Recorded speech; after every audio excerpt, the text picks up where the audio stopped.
It's another Campfire Conversations with a reversed view this time because for the first time since I've been out here, the wind is actually out of the north, so it's blowing smoke the opposite direction. We're just trying to get out of the way. Dan Olsen is joining us. How are you tonight, sir? It's absolutely beautiful out here. Is it not just a great location? It is absolutely gorgeous, and what a beautiful night. Oh, it's, yeah, I'm taking every evening that we can get. Right. As we're into late September now. Right. It's a gift. Right. I mean, I tell anytime I travel places and they ask like where you're from and they ask what the weather's like, and I'm like, it's like, I don't know, 8 good days a year. Either it's like 30 below and snow on the ground, or 100 with 80% humidity. But those 8 days of like this, yeah, it's beautiful. Yeah, this is what they call those Chamber of Commerce days.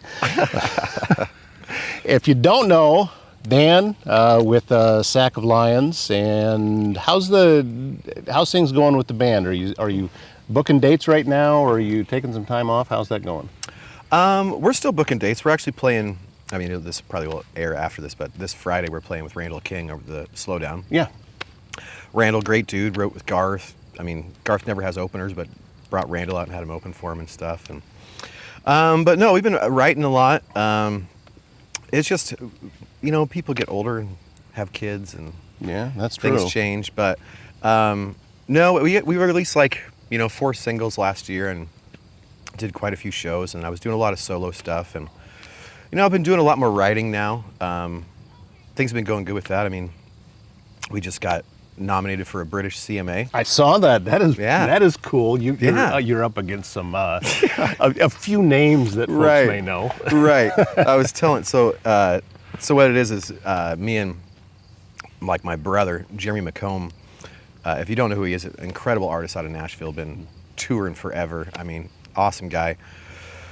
I was down in Nashville cutting the vocals for our last album, and we just had a writing date in when Jeremy was on Average Joe's on Colt Ford's label, and down there, and it was so strange. We were in one of the rooms writing, and we were just talking about how the only time you really see your friends from high school anymore is if someone dies and you go back to, it's crazy. And we kind of came up with this idea of it kind of sucks that it takes someone dying to bring you back home to your friends. So we wrote this song that, and Jeremy just released it this summer. It's called Granite Stone. And so we were sitting in the room writing this song, and there was a knock on the door, and I opens it, and it was Josh Miranda, who's written hits for everybody, Dirks, and I think Lady A, tons of number ones. And then this other dude with him, he walks in, he's like, "Hey man, I'm Sean." I'm like, "Hey, what's up?" And he's like, "Hope you guys have a really good session. Have a great day." And he's like, "Love, peace and love and all this stuff." And I'm like, he walks out, and I'm sitting there with McComb, and I'm like, "God, that guy looked familiar." And he's like, "God, who was that?" And I was like, "Oh my God, that was Sean, the dude from Boys to Men, the skinny guy." He was cutting a song with Colt Ford in the next studio over. And I was like, and we played the song Hard to Say Goodbye to yesterday at my brother's funeral whenever he passed away. So it was really cool that after we wrote that, I went in and got to say hi to him and be like, "Hey, I played one of your songs at my brother's funeral." And he was just the nicest, coolest guy. So every time I hear this song that we wrote, I always think about the guy from Boys to Men being so rad. It was awesome. But so yeah, he released that this spring, I think, and it did really, really well, especially overseas. And then just last week, we got nominated for International Single of the Year, which is unbelievable, at the British CMAs. Right. We're up against Post Malone and Morgan Wallen, Chris Stapleton, Riley Green, and there was one other one, I don't know, some massive star, and then me and Jeremy. And I'm like, hey, it's us against them, man. Just independent songwriters against the big machine. And I thought it's always the most cliche thing to say. It's just cool to be nominated, but it really is awesome just to be be mentioned with those names off of a song just me and my buddy wrote. It's been super cool. You and I had we did a podcast before, my old Success in Iowa podcast, which was just audio, and I asked you a similar question, and since you brought this up and you talked about recording down in Nashville, I wanted to ask you again. Why didn't you make that move down there? Why didn't you decide to go Yeah. that route? Because a lot of musicians do, but yeah. you said, you know what, that's not for me. I don't want to Yeah. do that. So what was part of that decision? I mean, I spent a lot of time down there, and God, I think it was in like 2010. I was like, I'm just gonna go, and I just left this job. We got everybody, like my whole 100 and some people got laid off from. I was Quest, it was the old phone company. Got laid off, and I was like, you know what?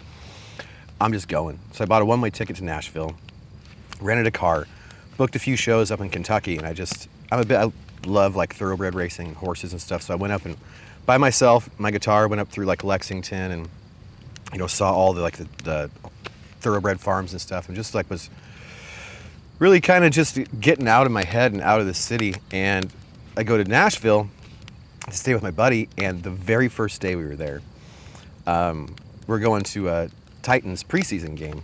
So we went up to the gas station to get some beers to go tailgate.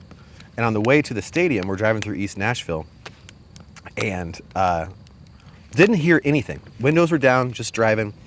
All of a sudden, I catch a glimpse out of my eye, and I hit the brakes just like that, and boom, a car hits us. Airbags go off, car flips over us. I look past me to my buddy Shep that's in the passenger seat. As I look to see if he's okay, as I see past him, dudes in DEA jackets have guns drawn on this car. Guy gets out, car's on its top. Guy gets out, takes off running. The other guy, they pull out of the car and cuff him. It was a DEA high-speed police chase that ended on my rental car. And my buddy Shep gets taken to the hospital. I don't know where he lives at. My phone got broke in the accident. I don't know anybody in Nashville, and I'd been there for maybe 3 hours. I'm like, I don't know if this is a sign I should be down here. If you're looking for signs, I'd say that's a pretty strong one. Yeah. So I finally remembered, I had his address in my email, so while everything's being sorted out, I just went to these nice people's porch, because we were just in a neighborhood. And it was so stupid. I sat down, and this guy, his son is the lead singer of Humphreys McGee, which is so crazy that I'm not sitting on their dad's porch. He's like, man, you look like you could use beer. And I'm like, shit, man. I'm like, so I grab a beer and I slam it, and I'm like, oh my God, I still got to talk to the police. And I just slammed a beer. I'm like, they're going to give me a DUI. Like, how stupid are you? So they never did. They just talked to me, whatever. And I called the rental car company, because I was supposed to have the car for like another 2 weeks. And I was like, hey, your car, I'm going to need a new rental car. And they're like, what's wrong with the one you got? And I go, it's effing destroyed right now. So they took the car, and then they were going to charge me another like $400 a day extra. Wow. So then I just didn't have a car. So I sat there and did a lot of writing and stuff. And I was down there for like 2 months, and it just, I don't know. There's so many, there's a lot of awesome people, a lot of really cool people, but there is a lot of not cool people. Yeah. Not honest, not genuine. Those it's the people that are always looking over your shoulder to who you can talk to next, right? And want to hear your resume every time you meet them. Yeah. So I came back home, and that's when I wrote the very first Sack of Lion song when I was in Nashville. And I came back and I started writing with Dylan, our bass player, and that's kind of how the first album came together. And I talked to McComb so many times, and he lived down there. My buddy Rick Huckabee, he's been down there 30 some years probably. And both of them have said the same thing, is you can do everything that we do from Omaha. He's like, but you don't have all this competition. I mean, with technology, you can write over Zoom, and which we do. So it's I live in Council Bluffs. I love Council Bluffs. I love Iowa. My folks, I grew up on a farm, 15 minutes from where we're at right now. Right. I love it here. I mean, it's cheap to live here. Everybody I love is here. It's easy to travel out of here. I mean, you get a direct flight to Nashville. You'll be there in 90 minutes for a couple $100. If we fly down there, get on a bus, and get out of town, and that's about it. But I mean, I love it here. It's the best place to live. And I've traveled all over, and this will always be my home. Before I move from medium rare to medium, I'm going to slide my chair back just a little bit, because holy cow, is that fire hot! That is like it's coming right at you. It is insane hot right now. But something that I've always admired about you ever since we met is you don't let anyone else define success for you. Oh, absolutely not. Success is defined on your terms. For sure. And you had said something on that last podcast about you're living the life that you want to live. You're in it. Absolutely. You're in the industry. What difference does it make if you are playing the game down there? Because there are a lot of people down there, and I met some of them that, until they have a full solo tour that they're doing or headlining tour that's, playing arenas and they've got, Morgan Wallen success, then they haven't made it. Exactly. It's crazy. But you don't buy into that philosophy. Not at all. And that's one of the things that, getting older, talking to younger musicians and stuff, and, you run into people and they always want to know, like, are you trying to make it? And I'm like, I think it's the dumbest question ever about any industry. Yeah. Like, are you trying to become CEO? Like, are you trying to make it to the top? Like, but always people ask, like, are you in it to make it? And I'm like, I made it like 6 years ago. But what's your idea of making it? Yeah. Like, some people, like you said, if they don't have an arena tour and a top 5 on Billboard, then they're a failure. I'm like, what are you talking about? I mean, if you get to go out and play music and write songs and cover your bills, that's making it to me. Like, I've traveled all over the world, done some of the most insane and cool experiences, like stuff that I can't even believe I got to do. And I've never been rich. I've never saw those giant checks. But I've always been comfortable enough to, like, not stress.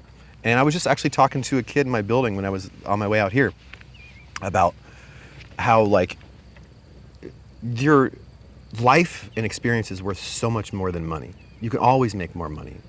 But, like, would you rather be somewhere where you hate getting up and going to some job, but you have a nice house and a nice car and all these nice things?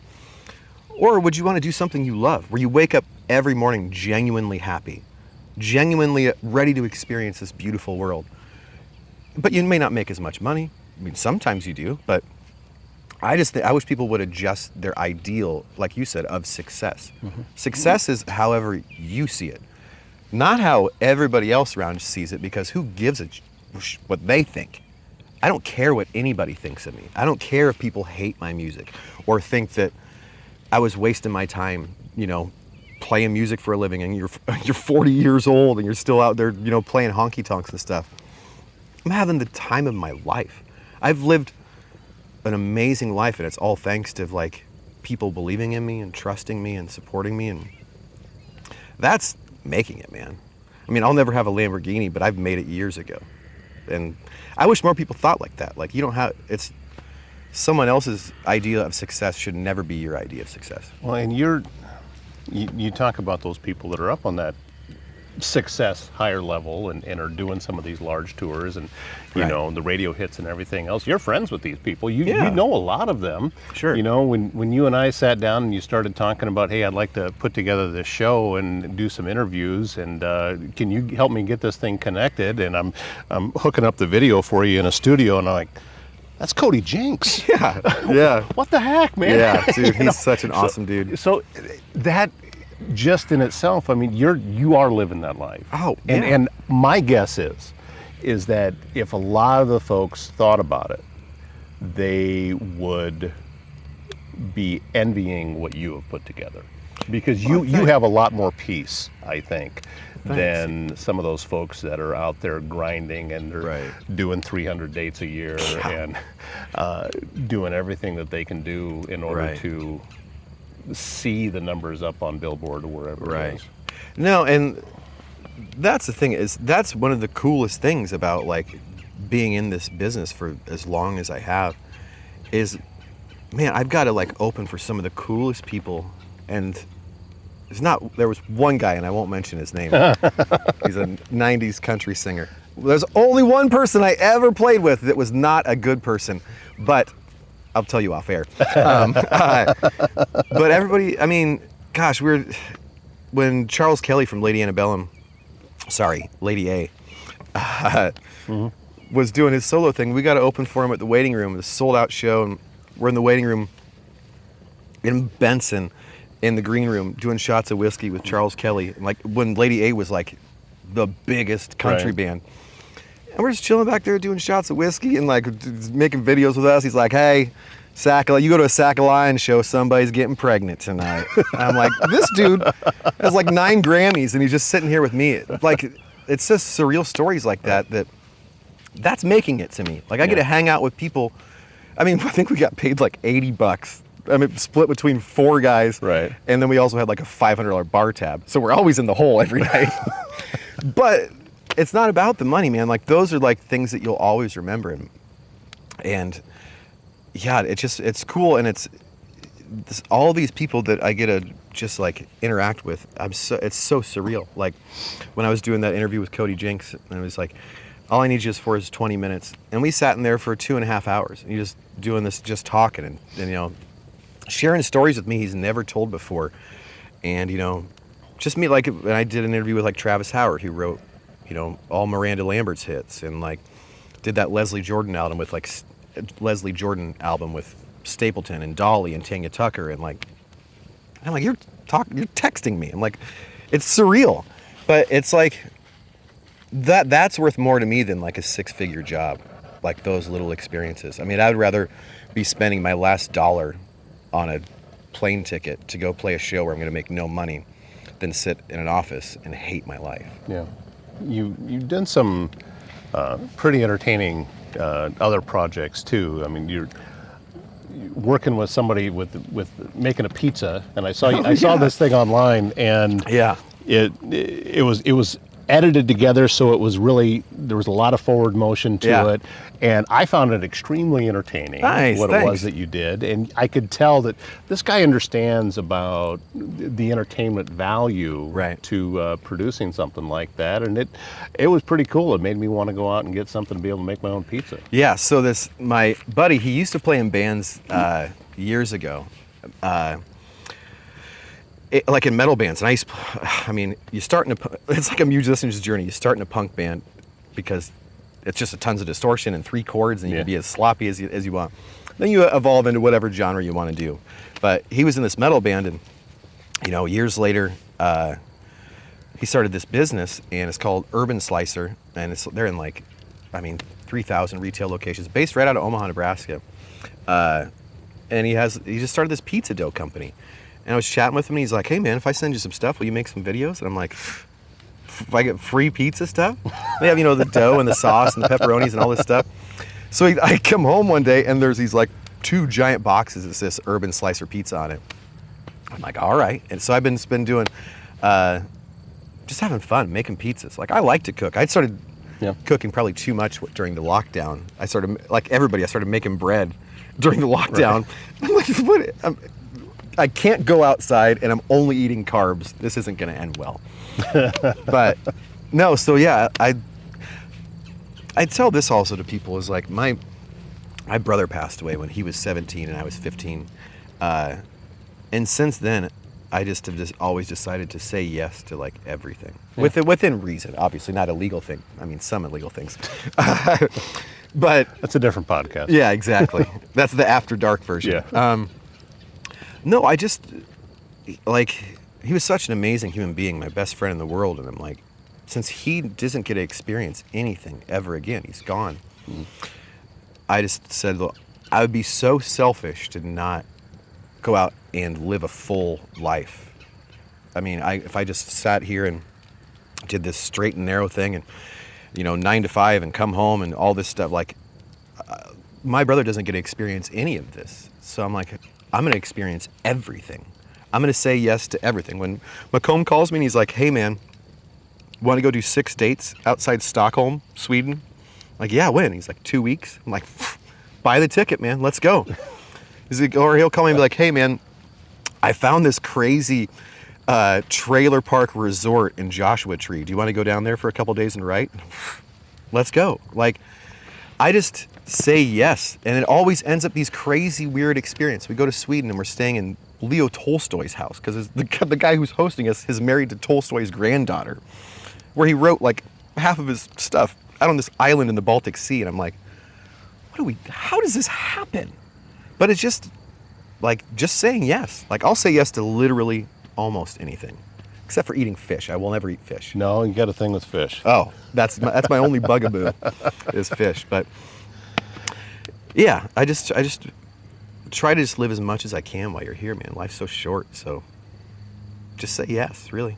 It's this kind of stuff you're talking about is what energizes me, being around folks like you. And a lot of us grinding away at business, we get caught up in the day-to-day stuff and looking at that bottom line that we forget that we're not living for 3 weeks down the road. Right. You know, we're missing everything that's happening right now. Exactly. And it can be distracting, and I'm guilty of it. Right. You know, that... Oh, you know, yeah, I am too, for sure. But at the same time, I'm trying to think of how that was worded, that success is not a destination, it's a journey. For sure, yeah. And I heard this thing just the other day that totally, like, just kind of blew my mind, but it's so simple, is someone said that 99% of what people have anxiety about, or they're stressing about, or they're worrying about, is either something that has already happened or something that hasn't happened yet. And may not ever happen. And may never happen. Yeah. But if you just sat and lived in the, I mean, look at where we're at. Look how beautiful it is. If you sit and live in the moment, you can't change anything that happened. You can sit here and just stress and just pine and be pissed off about stuff. And you could be scared of, like, oh my God, what am I going to do in 6 weeks from now? But if you just sat here and you can't control that, you can't control that. So why not just live? I mean, this world's going to be hurling through infinite space and time no matter how you feel. Yeah. So why not choose to start your day with positivity and be happy, be thankful for what you get. Well, and yet anxiety doesn't live in the present. For sure. And that was I listened to a podcast, it might have been last year, that was talking about that and said, if you're feeling really anxious about something, that in itself is proof that your life is pretty good.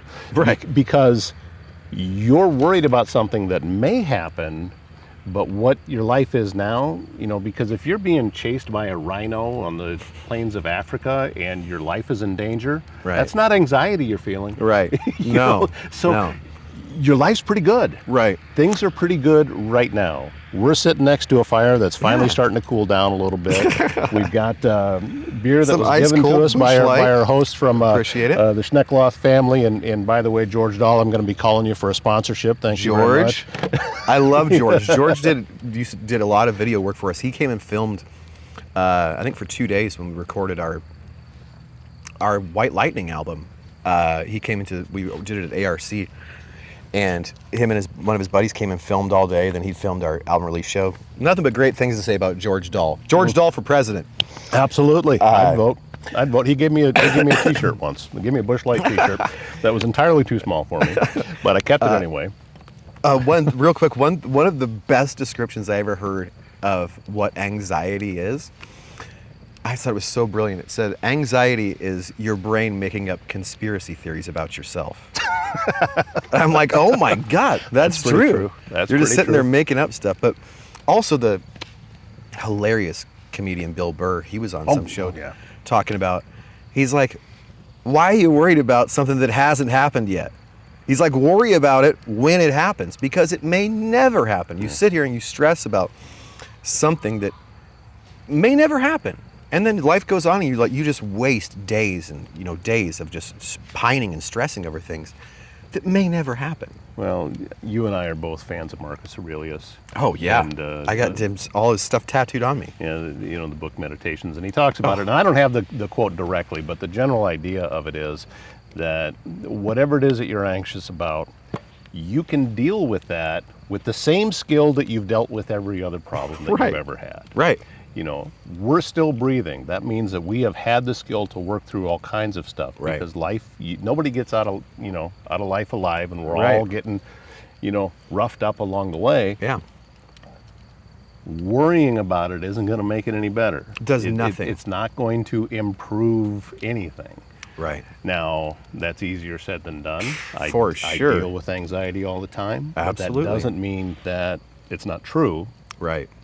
and doesn't mean that it's not something to aspire for. Right.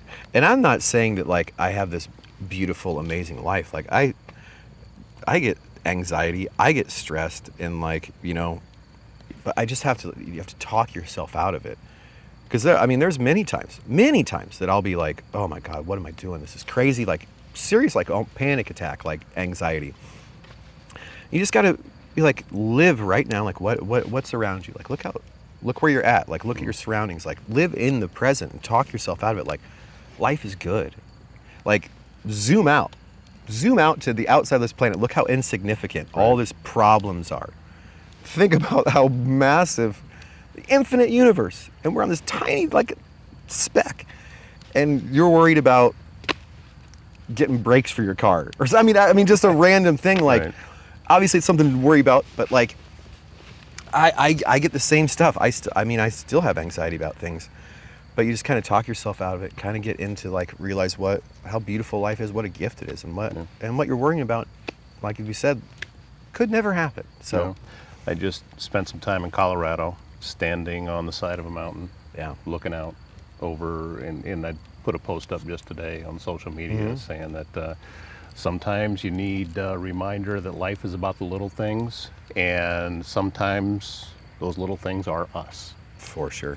And as I was standing there on that rock looking out over the Rocky Mountains, the massiveness was almost too much for me to comprehend, even as I'm looking at it. Yeah. And it kind of just puts things into perspective for sure. me. And I think I heard that. It's another thing. Like I'm just spouting off other people's things, like any good scholar. yeah. Is what helps me a lot to get out of those times when I get into like a spot where I'm anxious or like, you know, depressed, is all about perception versus perspective. Like you're perceiving that like, oh my God, my life's in shambles. My girlfriend just broke up with me, and like I don't have a job, and I don't let this.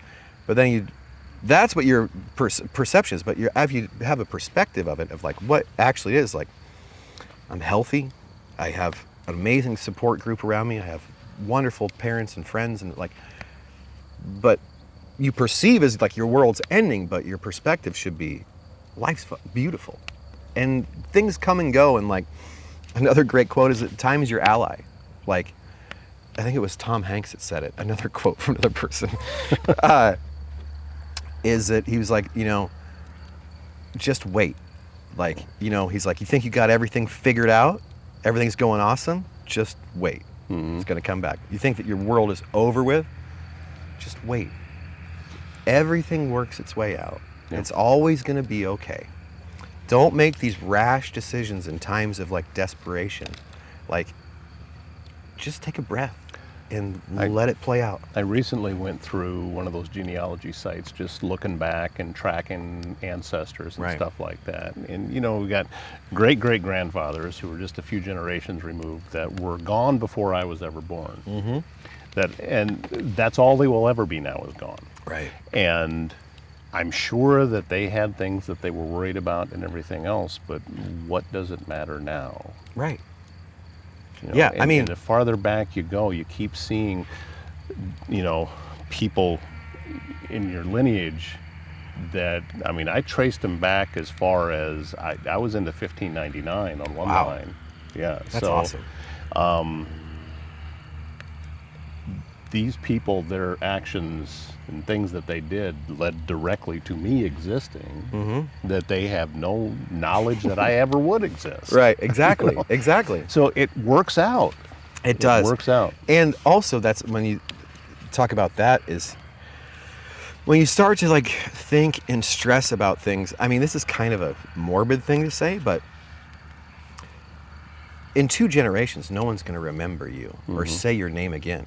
Like, some girl told me this after a show one night, and she said, like, yeah, you know, in 150 years, no one's ever going to say your name again. And I was like, whoa, I've had too much Jim Beam to be thinking about this stuff, existential stuff. But you think about it, you know, you're stressing about these problems, and in 100 years, like I don't, and it sucks that I don't, but I don't even know my great great grandparents' names. Yeah. And that's, I mean, they probably died in the early 1900s. I mean, that's 100 years ago. And, you know, all my grandparents are gone. But I don't, like, by the time my niece and nephew have kids, they won't remember their great-great-grandparents. And people stop saying your name, so, like, you're stressing about this stuff when none of it's going to matter.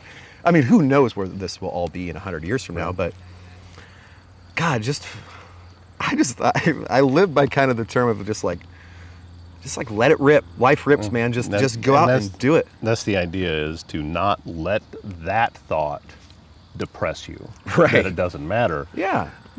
The positive does. Right. And it's about, it became a cliche a long time ago that life's about creating memories, not collecting things. For sure. That's the way I live my life, and I'm trying to see as many things as I can. For sure.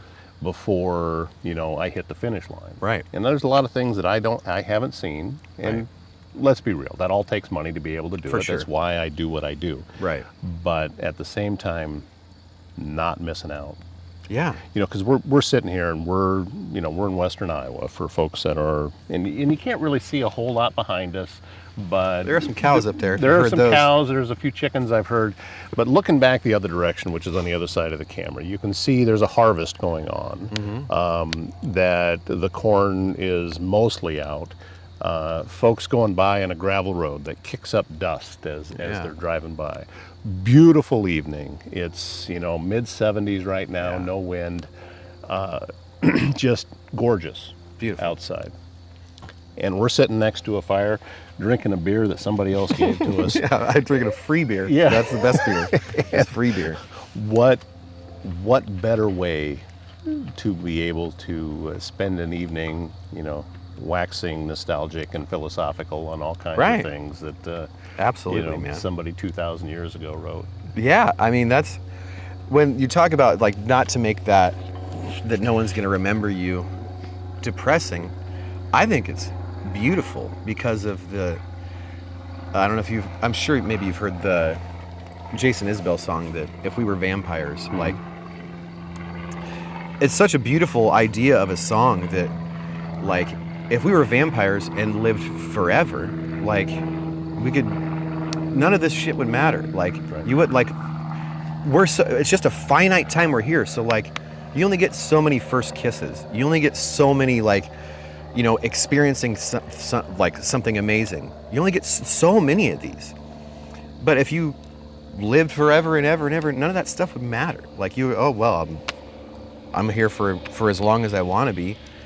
Nothing is as sweet and as cool as the limited time you're here. That's why I think I wouldn't want to live forever. I don't want to live to be 100. I want to just let it rip until I'm like 80 and check out of this little spaceman and go out there and start another life or something. I don't know what happens, but I think that that's what's beautiful about life, is that it's finite, that it's honestly really short. I mean, if you're lucky, you get like 80 Christmases, and like probably the first 5 you don't remember. Like, it's just only a limited time, and I think that's awesome and beautiful, because that's what life should be. Is like, you know, like, if you're here for a long time, nothing is as sweet as it could be.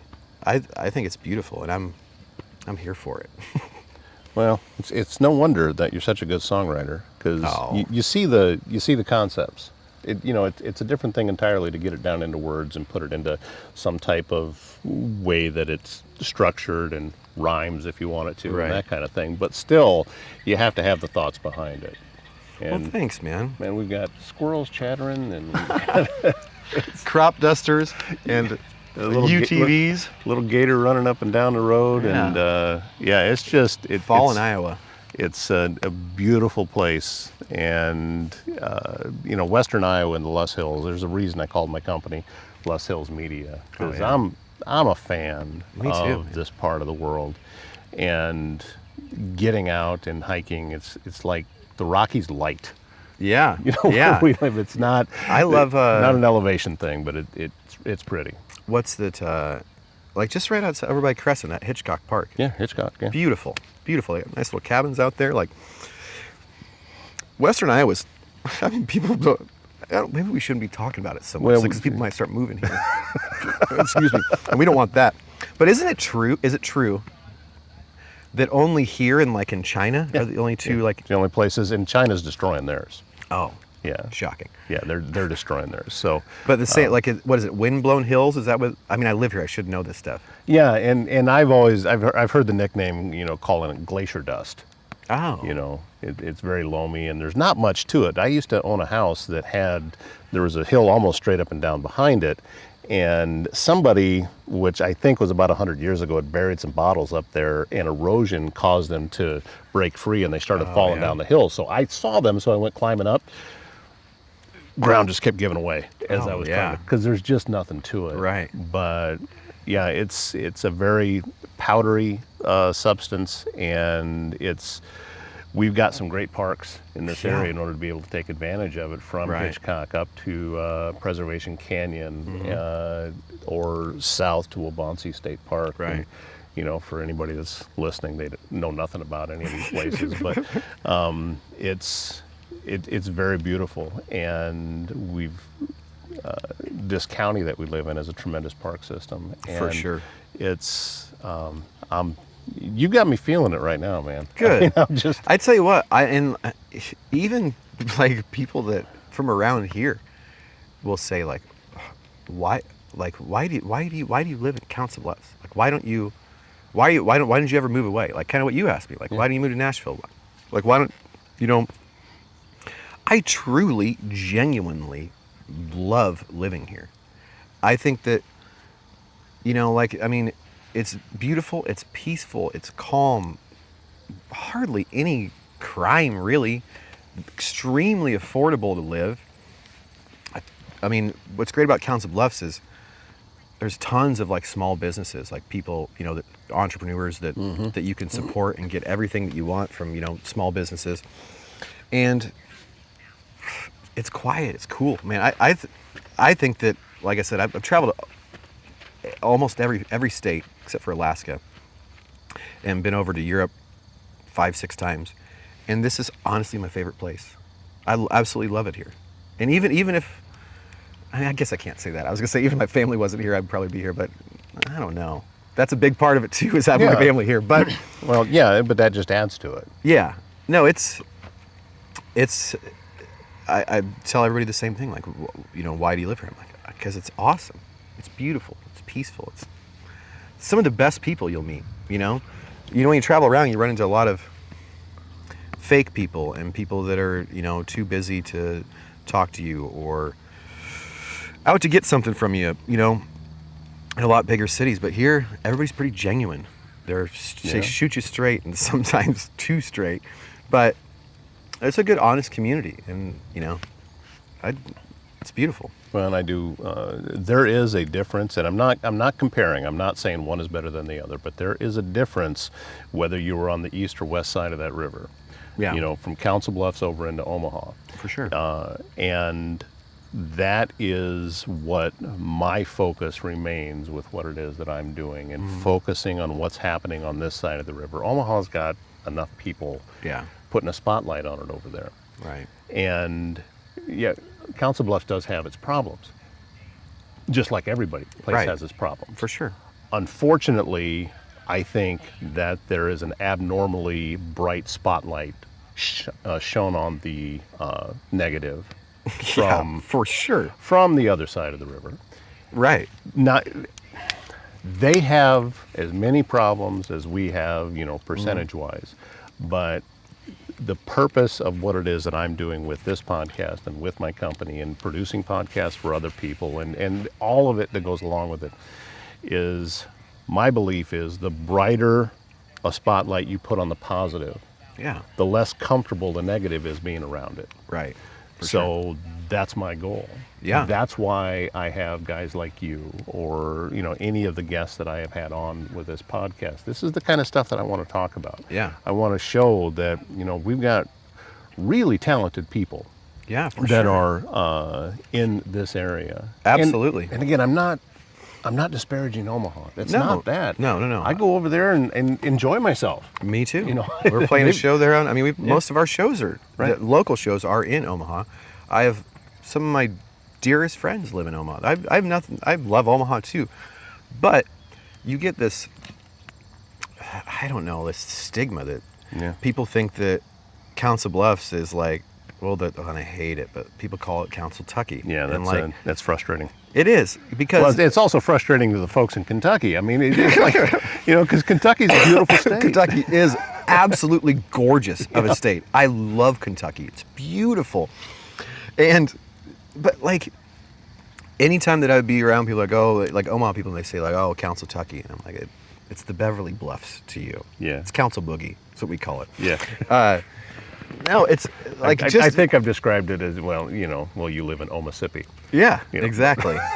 But it's like, come over and experience it. Like, Exactly. I mean, like you said, there are problems in some areas, of course. Like I said, but anywhere. Yeah, anywhere.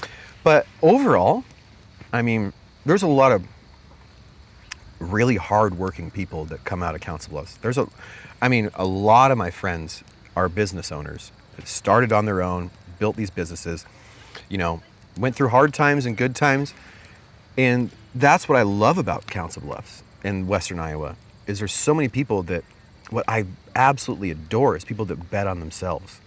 People that say, this is what I want to do, and then they go do it. I mean, there's so many people I know that are from Council Bluffs that are very successful business people, and it's all they did.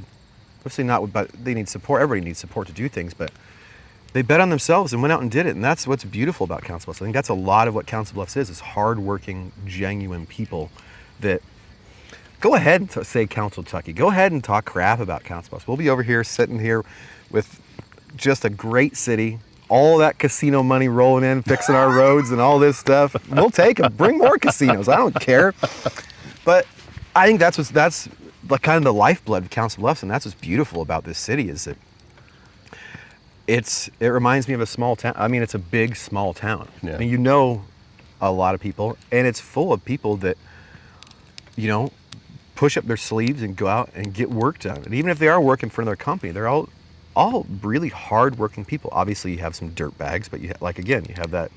I think per capita, we probably have a lot less than some areas, but I'm very, very proud to live in Council Bluffs and be a resident of Council Bluffs for decades. And I don't care who knows it. I don't care whatever people, whatever they want to say about the town. If you want to talk crap about the city, then you don't know it. No, you don't know it. You haven't been here. Right. Because the people that have been here and have immersed themselves into, and especially in the business community, because there are so many talented entrepreneurs. Absolutely. And you see some of the businesses that are growing. Yeah. And that have been started. I mean, I'm thinking, I'm going to give a free plug to Josh over at PowerTech. Yeah. That company is just going gangbusters. That's awesome. With what that's doing. Somebody that's coming in to record here in just a little bit, George Ivanov, Olympic wrestler, and started the best wrestler that is now, in my mind, one of the premier wrestling organizations and clubs and teaching wrestling in the country. Sure. Absolutely. And it's right here. Yeah. That's what's happening, and growth is happening. And you look at the different places that are going in. We've talked about it on this podcast before. Go down to River's Edge. You could take that entire entity and drop it into any city in the country, and it would fit. Right. That's what they've done. Yeah. Yeah. It's happening. Growth is happening, and I'm very encouraged by Absolutely. And I think about people that are in my circle of friends that I genuinely, truly care about. And I bet 95% of them are entrepreneurs that started their own and are still running their own businesses. I mean, just out there absolutely crushing it, betting on themselves, taking the chance, not listening to the outside noise of, you're making a giant mistake, you're opening a bar in 2022. Hell with it. Who cares if you fail? At least you tried. It's more than anybody else can say. At least you tried. And I think that's what's so awesome about this community. And what I was just thinking when you were saying that is like, keep saying terrible stuff about Council Bluffs. Maybe it'll keep people out of here. Actually, it's a terrible city. It's crime-ridden. If you go outside, you will be shot to death immediately. Well, I'll probably get this video banned. No, that's. I mean, it really never ever sat down and thought about it, but it really is such a hardworking community of people that like really bet on themselves and take the chance and put their neck out there, and that's a really something I'm very proud of, to be part of that community. We are a small town in Iowa of 64,000 people. Yeah. And it's one of the biggest small towns. Yeah. That you'll see, and that's the business community that you and I kind of swim in. We're around a lot of these people. You see the same people all the time. And Yeah. Such wonderful, Absolutely. wonderful folks to be around. Yeah. So, yeah, I'm thrilled you agreed to come and be a part of Heck this. yeah, man. I told you when we started that I don't plan how these things are going to go. I had no intention of, talking about philosophy and, Speaking of that, real quick, a book you need to read. I just finished it. If you like Stoicism and stuff like that, it's Macomb gave it to me, and I finally just got through it. Is Ego is the Enemy. I've heard about that. It really breaks you down of like how to be selfless and like, be like working not for yourself but for others, for the greater good. And like, there's so much of your ego that goes into like, and I realized it going through like a breakup of like, why, like it was all about my ego. Like it was all about like, why wouldn't someone want me? I'm awesome. But so I read the book, and it's real. If you're into Stoicism, which obviously the Marcus Aurelius Meditations, Seneca, the shortness of life book changed my life. I used to buy that book for people, but there was like 3 different people. This is no shit. Got a text. I get a text and be like, "Hey man, finally bought that Shortness of Life book," and I'm like, "Awesome." And it'd be like, "I quit my job today." I'm like, "Hold up. Don't you be putting that on me." But if you're watching this, and it's I think it's like $9 on Amazon or something like that. The Shortness of Life by Seneca. It's so many great things in there. But yeah, I had no idea we were going to talk about philosophy, but I love talking about it. And I'm so happy you invited me out. I mean, we've been buddies for some time now, and anytime you need some positivity on a podcast, I got you. No, he is Dan Olsen. His band is Sack of Lions. Yeah. Do you have a website where folks can track what you're doing? Yeah, go out sackoflions.com, Instagram, Facebook. We'll have I don't know what we have going on this fall, but really working on writing some new stuff. Hopefully have some new stuff out next year too. And then I'm also doing a little kind of secret, kind of solo thing right now. I'm recording with one of my buddies in Omaha that's kind of different stuff. Yeah. But, also, geez, Dan, in November, I'll be putting out, I went out to this, my favorite venue in the whole world. We were chatting before we started recording about is The Room in Clinton, Wisconsin. Okay. It's like a little listening room. Pogo, the owners, became like a friend of ours. He gets on stage before you start, and he's like, "If you want to be in here, you shut the up. You don't talk while the artist is playing." Like everybody sits there and listens to every word. So I did a solo live album in February out there, recorded video and audio of it. Really? And unfortunately, one of the guys that became a good friend from out there suddenly passed away like 2 weeks after the show. So I pressed 100 CDs and donated the money to like this memorial fund for the guy that was at the show. But I'm going to release it on Spotify in November. So it's like 21 songs, all live. All my stories are in there about in between songs about how I wrote the song. It's kind of like a storyteller's thing. Lots of BS in there. Some explicit language here and there, but other than that, so yeah, be on the lookout for that. It should be mid-November. It'll be like, I think it's like 22 tracks of live goodness, and it was really cool to record. I always wanted to do like a storyteller's album, right? And it was like the best venue. The crowd was singing every word to every song. It's really awesome. So that's what I got going on, and we're going back to Europe in May, doing the festivals and stuff back over in England. But around here, yeah, keep your eye out. We'll have some cool stuff going on. I got to get back out and see you again because I haven't seen you play since a couple days before Christmas. Yeah, when the you Maloney's show. Played Yeah. Maloney's, and it was a great time. Yeah. But I haven't, like I said, I haven't been out to see you since then, so I need to get that Yeah. done. Well, Friday you can come out. Well, they won't know this, but yeah, Randall King on Friday at Slowdown. Very cool. Yeah. All right, Dan Olsen, thank you, Todd, sir. always a pleasure, brother. And another episode of Campfire Conversations coming up very, very soon. Until then, take care.